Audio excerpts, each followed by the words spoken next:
नमस्कार, news capital express देख रहे हैं आप और मैं हूं आपके साथ गुंजन। अखिल भारतीय विद्यार्थी परिषद का 69वां अमृत महोत्सव राष्ट्रीय अधिवेशन 7 से 10 दिसंबर इंद्रप्रस्थ नगर बुराड़ी डीडीए ग्राउंड दिल्ली में संपन्न हुआ। इस राष्ट्रीय अधिवेशन में देश एवं दुनिया के विभिन्न देशों के कुल 10,000 प्रतिनिधियों ने भाग लिया, जिसमें शिक्षा, पर्यावरण, वैश्विक कूटनीति सहित 6 विषय पर प्रस्ताव पारित किए गए। और अखिल भारतीय विद्यार्थी परिषद की राष्ट्रीय मंत्री शालिनी वर्मा ने बताया कि विद्यार्थी परिषद का राष्ट्रीय अधिवेशन भारत के गौरवशाली इतिहास की याद दिलाता है। श्री बाल मुकुंद सियार जी भी इस राष्ट्रीय अधिवेशन में आए थे, जिनका वैश्विक परिदृश्य में भारत एवं युवाओं की भूमिका इस विषय पे उनका भाषण भी हमारे राष्ट्रीय अधिवेशन में रहा था। इस राष्ट्रीय अधिवेशन में जो मुख्य तौर पे हमने 6 ऐसे प्रस्ताव पारित किए हैं, जिसमें हम लोगों ने जिसमें स्वास्थ्य जीवन शैली अपनाए युवा, विवेकशील विकास, पर्यावरण संतुलन आवश्यक, गुणवत्तापूर्ण शिक्षा एवं जीवंत परिसर हेतु उठाए जाए ठोस कदम। 540 में से 480 से ज्यादा विद्यार्थी परिषद कॉलेज जीता था। उसके बाद जब प्राइवेट में भी चुनाव हुए थे, तब भी विद्यार्थी परिषद ने अपना परचम ले रहा था। और हमारे मध्य प्रदेश की अधिकांश यूनिवर्सिटी में एबीवीपी का परचम ले रहा था। विद्यार्थी परिषद दोबारा सरकार से यही मांग करती है कि प्रत्यक्ष प्रणाली से छात्र संघ चुनाव होने चाहिए। छात्र नेताओं को एक अवसर मिलना चाहिए कि वो हमारे कैंपस की दिशा निर्धारित कर पाए। इसलिए विद्यार्थी परिषद शुरू से प्रत्यक्ष प्रणाली के लिए छात्र संघ चुनाव करने की मांग करती है। शालिनी वर्मा, राष्ट्रीय मंत्री, अखिल भारतीय विद्यार्थी परिषद। पहले अधिवेशन का शालिनी वर्मा, राष्ट्रीय मंत्री, अखिल भारतीय विद्यार्थी परिषद। हाल ही में अखिल भारतीय विद्यार्थी परिषद का अमृत महोत्सवी वर्ष एबीवीपी के 75 वर्ष पूर्ण होने पर 69वां राष्ट्रीय अधिवेशन दिल्ली में संपन्न हुआ है। 7 से 10 दिसंबर तक इस राष्ट्रीय अधिवेशन में देश भर के 8,500 से ज्यादा विद्यार्थी सम्मिलित हुए थे और एक टेंट सिटी इंद्रप्रस्थ नगर में अखिल भारतीय विद्यार्थी परिषद का यह राष्ट्रीय अधिवेशन संपन्न हुआ।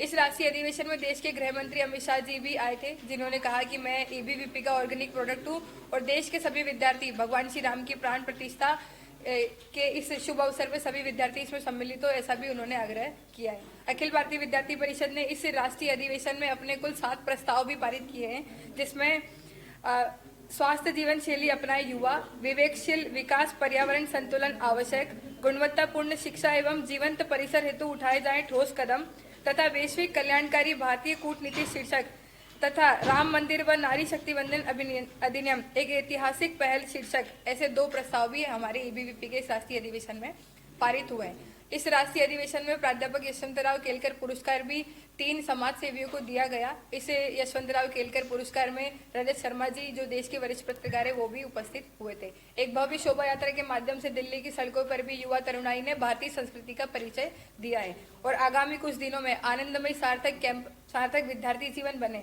और विद्यार्थी कैंपस तक जाए और विद्यार्थी परिसर तक पहुंचे। इसलिए एबीवीपी जनवरी माह से परिसर चलो अभियान भी चलाएगी। विद्यार्थी परिषद के नेतृत्व में देश के विद्यार्थी श्री राम मंदिर की प्राण प्रतिष्ठा का दिन दीपोत्सव बनाएगा और भगवान श्री राम के जीवन को अपने जीवन में उनके चरित्र को उतारेगा। ऐसा भी एक अभियान अखिल भारतीय विद्यार्थी परिषद चलाने वाला है। इस प्रकार से एक सकारात्मक दिशा और राष्ट्र पुनर्निर्माण के उद्देश्य को लेकर अखिल भारतीय विद्यार्थी परिषद का यह राष्ट्रीय अधिवेशन संपन्न हुआ। सभी शासकीय महाविद्यालय बंद करने का आह्वान विद्यार्थी परिषद के द्वारा किया था, जिसमें अभी हमको जानकारी मिली है कि लगभग अधिकतम महाविद्यालय से हमको सहयोग प्राध्यापक के माध्यम से, वहाँ के कर्मचारी के माध्यम से, टीचरों के साथ में विद्यार्थियों के माध्यम से सहयोग मिला है और कई जगह बंद का ऐसा आह्वान हमारा स्वीकारा है और सामान्य छात्र और युवा विद्यार्थी परिषद के साथ खड़ा है।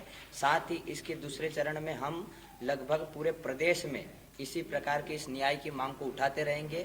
विद्यार्थी परिषद के कार्यकर्ता प्रशासन और शासन से ये भी पूछना चाहता है कि जब वहाँ पर उस समय विद्यार्थी परिषद का कार्यकर्ता जब ट्रेन से उसको उतारा था, वो अनजान व्यक्ति हमारे लिए था, मदद की भावना से ये काम किया गया था। अगर रेलवे स्टेशन पे 24 घंटे एम्बुलेंस होनी चाहिए, लेकिन वहाँ पर एम्बुलेंस नहीं थी, तो इसका पहले और आज प्रत्येक चंबल और ग्वालियर संभाग में कॉलेज बंद किया जाएगा। अगले दिन चरणबद्ध तरीके से हस्ताक्षर अभियान चलाया जाएगा।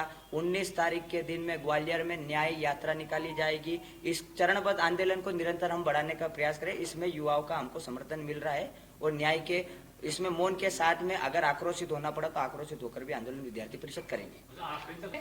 कई प्रकार की एबीवीपी की उपलब्धियां भी बताई गई थी। मुझको भी ये हर्ष के साथ आपको बताने को अवसर मिला है कि अखिल भारतीय विद्यार्थी परिषद इस बार 50 लाख से ज्यादा सदस्यों के साथ विश्व का सबसे बड़ा छात्र संगठन बना है। अब तक ऐसा कोई छात्र संगठन नहीं है जिसकी सदस्यता 50 लाख हो, और विद्यार्थी परिषद सदैव ही खुद के रिकॉर्ड तोड़ते हुए इस वर्ष भी 50 लाख से ज्यादा सदस्यों को बनाते हुए एबीवीपी ने एक नया कीर्तिमान रचा है और विश्व का सबसे बड़ा छात्र संगठन के रूप में स्थापित हुआ है। इस प्रकार से हमारा 4 दिवसीय ये राष्ट्रीय अधिवेशन समाप्त हुआ है। प्राध्यापक यशवंत राव केलकर पुरस्कार जिस समय आप हैं श्री संदीप वैष्णव जी, आप मध्य भारत प्रांत के प्रांत मंत्री हैं।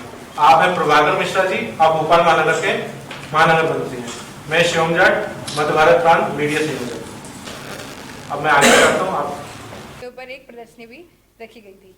हम सबका सौभाग्य कि इस राष्ट्रीय अधिवेशन में मुख्य अतिथि के तौर पर देश के गृह मंत्री अमित शाह जी भी उपस्थित थे।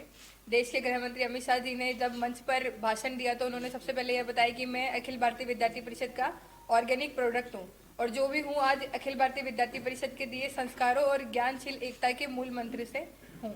गृह मंत्री अमित शाह जी ने हम सभी अखिल भारतीय विद्यार्थी परिषद के कार्यकर्ताओं के साथ साथ देश के विद्यार्थियों से ये आग्रह किया है कि वे भगवान श्री राम परिसर तक पहुंचे। इसलिए अखिल भारतीय विद्यार्थी परिषद परिसर चलो अभियान भी चलाने वाली है।